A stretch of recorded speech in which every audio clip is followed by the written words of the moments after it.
Setelah kita mengetahui variabel yang digunakan, kemudian model penelitian, kemudian kita harus tahu tentang indikator.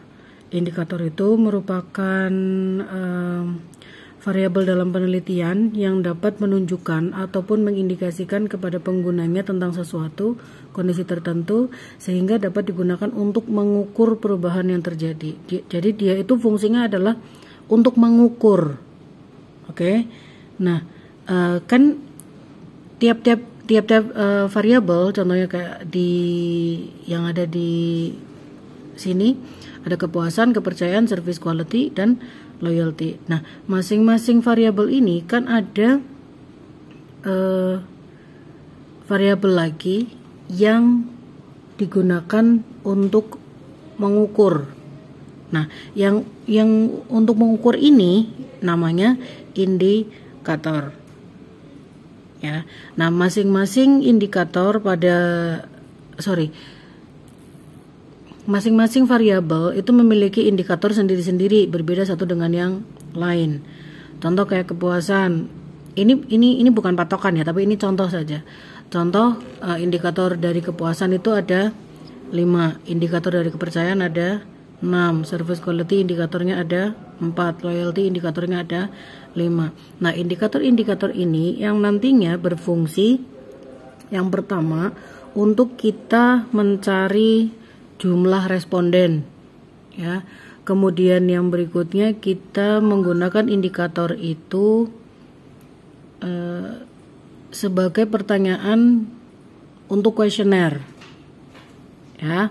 Jadi kalau semisal kalian punya indikator, kalau di sini totalnya ada 20, maka nanti akan ada 20 pertanyaan in total, ya. Nah, dan untuk masing-masing variabel berarti nanti akan ada 5 pertanyaan karena di sana ada 5 indikator. Tetapi sebetulnya bisa juga kalau semisal indikatornya ada 5, bisa jadi pertanyaannya ada 7. Karena apa? Dari satu indikator itu bisa dijadikan 2 pertanyaan. Oke. Contoh kalau kepuasan itu kan indikatornya katakanlah ada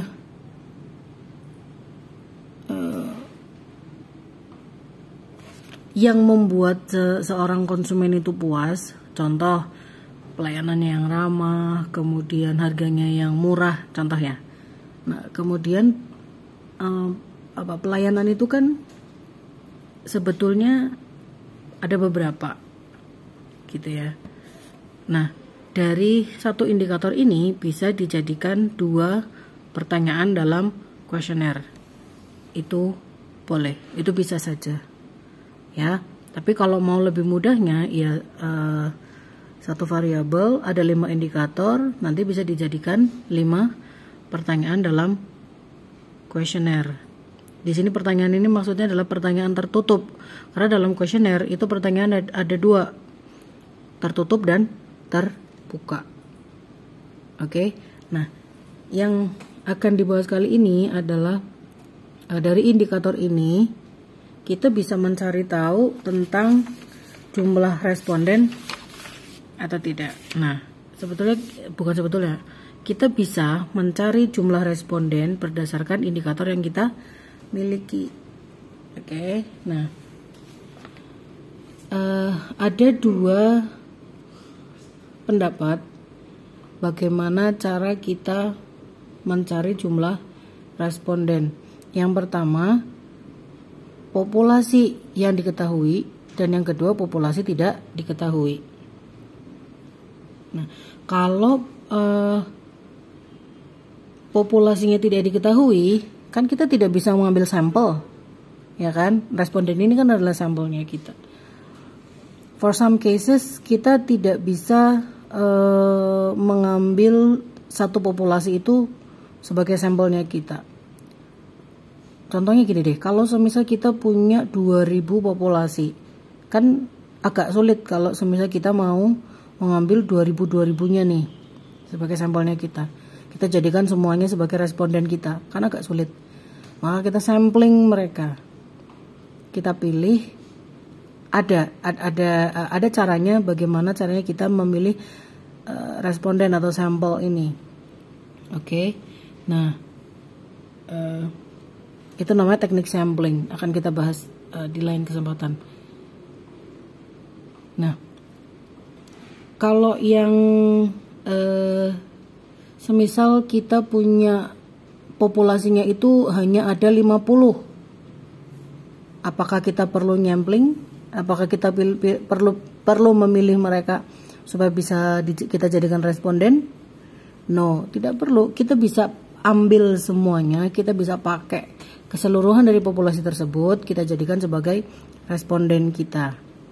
Kenapa bisa? Kita nanti akan bahas itu di video yang lain. Nah, kita fokus dulu ke bagaimana cara mencari jumlah responden berdasarkan indikator yang kita miliki. Oke. Nah, kalau semisal kita tidak tahu populasinya kita, kan tadi ada dua ya, kita tahu populasinya atau kita tidak tahu jumlah populasinya. Apabila kita tidak tahu jumlah populasinya, maka kita bisa menggunakan yang pertama ini yang tadi ya, kita punya model penelitiannya ini, kita punya 3 hipotesa. Nah, di sini kita punya 3 parameter, H1, H2, H3. Kita punya 3 parameter. Nah, cara mencari jumlah responden jika populasi tadi tidak diketahui, kita bisa menggunakan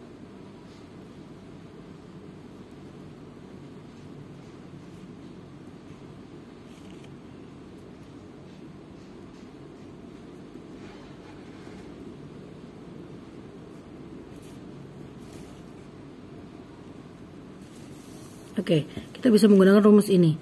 Parameter ini tadi ya, ada 1, 2, 3. Parameternya ada 3, indikatornya ada berapa? Nah, indikatornya kan ini tadi. Ini. Indikatornya ada 20. Nah, kita tinggal tulis nih. Parameternya 3, indikatornya ada 20. Di sini ada 5 sampai 10. Ini maksudnya bukan dikurangi, tapi sampai 5 sampai dengan 10. Katakanlah kita ngambil yang paling kecil, boleh. Katakanlah dikalikan 5. 20 tambah 3, jadi 23 dikalikan 5. Berapa hasilnya? 115. Nah, ini adalah jumlah responden kita jika kita tidak tahu berapa populasi kita, ya. Nah, ini ada kaitannya dengan ini nih. Kalau semisal hasilnya 115 dan kita mau pakai kita ada kaitannya juga dengan alat analisis ya. Kalau kita pakai SAM yang Amos 115 ini sudah mencukupi. Karena apa? Syaratnya itu minimal 100 responden. Kalau semisal yang terjadi adalah di sini itu ternyata jumlahnya cuma 75, sedangkan kita mau pakai ini. Alat analisisnya mau pakai ini. Sedangkan jumlah minimalnya, syaratnya itu adalah minimal 100. Berarti apakah jumlah responden ini bisa dipakai? No. Jadi caranya gimana? Ya diganti. Kan ini boleh 5 sampai dengan 10. Pokoknya dikalikan ini. Nih.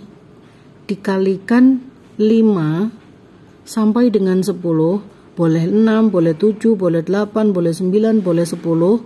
Sampai dengan jumlah ini menjadi minimal 100. Nah, kalau semisal sudah sampai 101 gitu, hasilnya ternyata setelah dikalikan 7 semisal,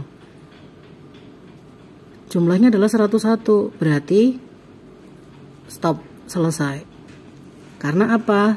Syaratnya tadi untuk menggunakan SEM AMOS ini adalah 100 minimalnya. Sedangkan yang kita miliki jumlah respondennya ada 101 dari perhitungan ini. Oke. Kemudian yang kedua, apabila kita tidak tahu jumlah populasinya, kalau tadi kan tidak tahu. Nah, bagaimana kalau misalnya kita tahu jumlah populasinya? Apakah bisa menggunakan rumus yang sama? Nah, kita nanti buat perbandingan ya. Semisal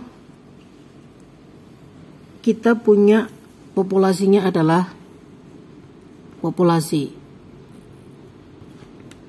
500. Oke. Nah, kita kan sudah ketahui nih.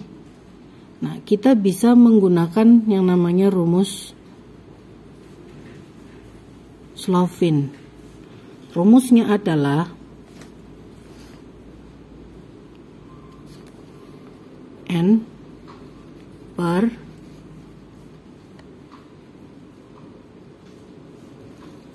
satu plus N besar kalikan E pangkat 2. Oke. Ini lambangnya N ya, N kecil, bukan N besar. N besar itu adalah ini. Oke. Nah, cara menghitungnya, ya pasti kalian udah bisa lah ya. 500 per 1 ditambah 500 dikalikan, oke. E-nya ini adalah tingkat kesalahan yang bisa kita tolerir. Tingkat kesalahan yang bisa kita tolerir, katakanlah contoh adalah 5%. Oke. Berarti ini 5 pangkat 2.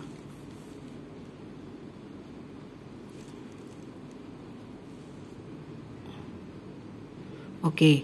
Kemudian ini kan 500 per 1 ditambah 500 kali 5 pangkat 5%, ini kan 5% ya. 5% pangkat 2. Jadinya 0,0025. Kemudian 500 per 1 ditambah 2,5. Hasilnya adalah 500 per 3,5. Nih, hasilnya menjadi 285,714. Bisa kita bulatkan menjadi 286. Nah, jadi dari populasi 500 kita bisa ambil sampelnya sebanyak 286. Menggunakan ini ya, dengan ini yang sama, dengan indikator yang sama, dengan model penelitian yang sama. Tapi kalau semisal tidak diketahui populasinya, sampel kita hanya sebanyak 115. Sedangkan kalau kita populasinya diketahui, maka hasilnya adalah 286 responden atau sampel. Ini jumlah sampelnya ya. Gitu.